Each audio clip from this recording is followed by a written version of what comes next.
నమస్తే అండి. నేను మీ ముచ్చిక రంజిత్ కుమార్ ద్వారా ఈరోజు ఈ వీడియోని నేను ఏ వీడియో చేసినా సరే ఎదుటివారికి నీతి కబుర్లు అది తప్పు అని చెప్పి ఎత్తి చెప్తుంటాను నేను. అది నాకు కూడా వర్తిస్తుందండి.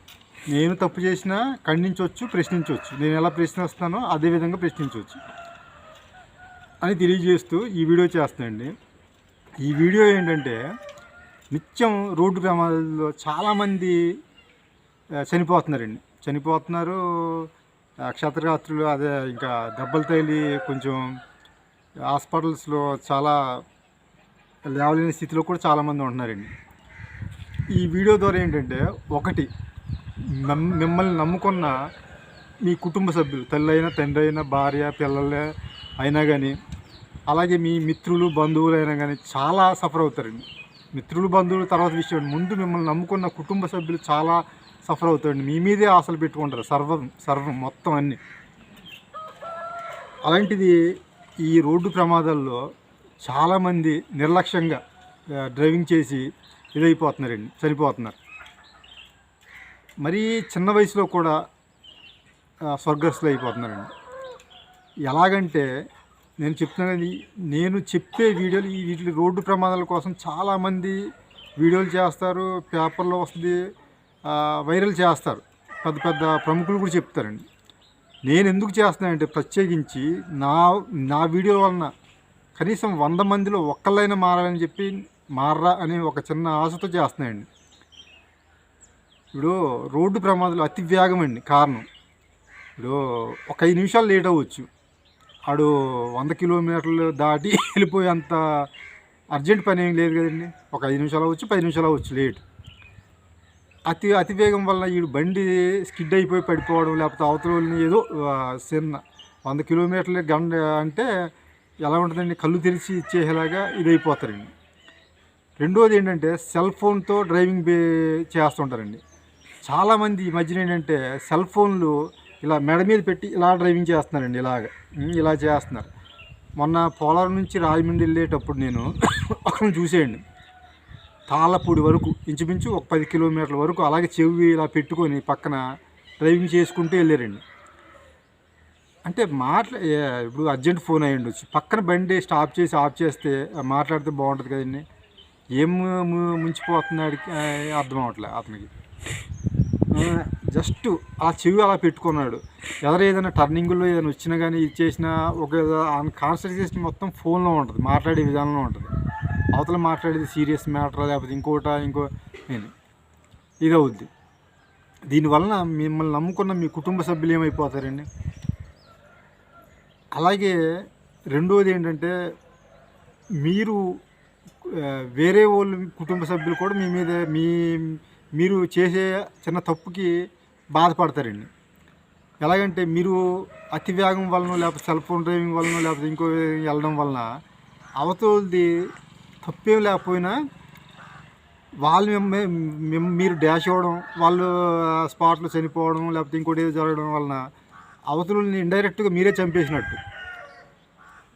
కాబట్టి ఇది రెండోది. మూడోది ఏంటంటే పర్యావరణానికి కూడా మీరు హాని కలిగిస్తున్నారండి. ఎలాగంటే ఇప్పుడు బళ్ళు తోలడం వల్ల పర్యావరణం చాలా కలుషితం అయిపోతుంది. ఈ పొగ అది వదిలే కార్బన్ డైఆక్సైడ్ ఇచ్చే వలన చాలా ఇది అయిపోతుంది. అది గత వీడియోలో ఒకసారి చెప్పాను. అది ఇంకా బండి తోలే వాళ్ళు ప్రతి వాళ్ళు ఎవరేం చేయలేరు, అది అవసరం. కాకపోతే ఇప్పుడు ట్రాఫిక్ సిగ్నల్స్ దగ్గర బళ్ళు ట్రాఫిక్ సిగ్నల్ రెడ్ సిగ్నల్ వచ్చిన తర్వాత బళ్ళు ఆఫ్ చేస్తున్నారు అందరూ. ఆఫ్ చేసిన తర్వాత ఇంజిన్ మాత్రం ఆఫ్ చేయట్లేదండి, అలాగా రేజీ పట్టుకుని ఉంటున్నారు.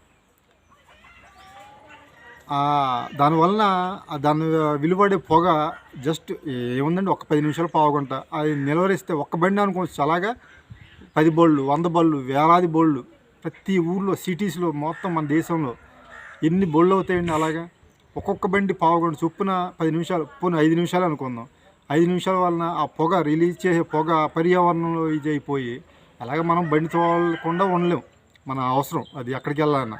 కనీసం ట్రాఫిక్ సిగ్నల్ దగ్గర అయినా కొంచెం ఇచ్చేస్తే పర్యావరణానికి మనమంతా కొంచెం హాని కలిగించడానికి తగ్గించిన వాళ్ళం అవుతాం. నేను ఈ వీడియో ద్వారా 3 విషయాలు చెప్తున్నానండి. ఒకటేంటంటే మీరు మీ కుటుంబ సభ్యుల్ని ఒకసారి ఆలోచించుకోండి. మీరు బయటికి ప్రయాణం చేసేటప్పుడు మిమ్మల్ని నమ్ముకునే సర్వం వాళ్ళు ఉన్నారు. మీ భార్య, పిల్లలు, మీ తల్లిదండ్రులు అన్నీ ఉన్నారు. రెండోది ఏంటంటే ఇప్పుడు ఎక్సలేటర్ ఉందని కదా అని చెప్పి స్పీడ్కి వెళ్ళిపోవచ్చు. మీ బండి మీ ఇష్టం, పెట్రోల్ మీరే పోయించుకుంటున్నారు. అలాగని చెప్పి మీరు స్పీడ్కి వెళ్ళిపోయి మీరు పోవడమే కాదు, అవతల వాళ్ళని కూడా మీరు వాళ్ళ కుటుంబ సభ్యులను కూడా వాళ్ళని సఫర్ చేస్తున్నారు. మూడోది పర్యావరణం ఆలోచిస్తే ఇప్పుడు పర్యావరణం వలన నేను ఒక్కడిని మారినంత మాత్రాన ఇది అవద్దు పర్యావరణం అనుకోవద్దు. ఒక్కళ్ళు చినుకు ఒక్కొక్క బొట్టు మారితేనే పెద్ద వర్షం అవుద్దండి.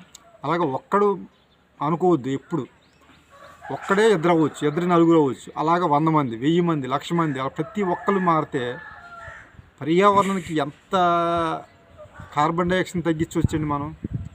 నగరాలు ఎంత పొల్యూషన్. ఇప్పుడు ఢిల్లీలో చూస్తున్నాం, మన దేశ రాజధానిలో మాస్క్ వేసుకుంటే కానీ బయటికి వెళ్ళలేని పరిస్థితి. అంటే అంత కలుషితం అయిపోతుంది అక్కడ సిటీస్లో.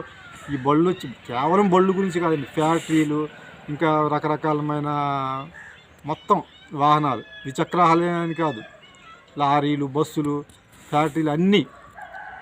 అలాగే ఢిల్లీలో ఏర్పడినంత మన దేశంలో మిగతా నగరాలు కూడా విస్తరిస్తుందండి. అంటే గాలి నాణ్యత ప్రమాణాలు పడిపోతున్నాయి, స్వచ్ఛమైన గాలి దొరకట్లే. ఇప్పుడు మనకి ఒకటి అడవులు తరిగిపోతున్నాయి, సిటీస్ ఇలా ఇంకా ఇండస్ట్రీస్ ఎక్కువైపోతున్నాయి. ఇండస్ట్రీలు మనకి జీవనోపాధి కోసం ఉండొచ్చండి, కానీ అడవులు మనల్ని ఈ ఆక్సిజన్ రిలీజ్ చేసే అడవుల్ని మనం కొట్టేస్తున్నామండి, నరికేస్తున్నారు. పోనీ మనం అడవులు నరికేసి మనం ఏమన్నా ఇచ్చేస్తున్నామంటే మన వంతుగా మనం కూడా దానికి ఏం చేయట్లే, దానికి పర్యావరణంగా దానికి ఆల్టర్నేట్ ఏం చేయట్లే. కాబట్టి ఈ 3 విషయాలని, ఒకటేనండి మీ కుటుంబ సభ్యులు, రెండోది అవతల వాళ్ళని కుటుంబ సభ్యులను కూడా, ఇప్పుడు మీ కుటుంబ సభ్యులైనా అవతల వాళ్ళ కుటుంబ సభ్యులైనా, ఇప్పుడు అవతల మనిషికి కూడా కుటుంబ సభ్యులు ఉంటారు కదా. మూడోది పర్యావరణం. వీటిని ప్రతి ఒక్కళ్ళు ఒకసారి ఆలోచించి ఈ వీడియోని ప్రతి ఒక్కళ్ళు ఆలోచించాలి. ఆలోచించి మారతారని కోరుకుంటూ ఈ వీడియో చేస్తాను. నమస్కారం.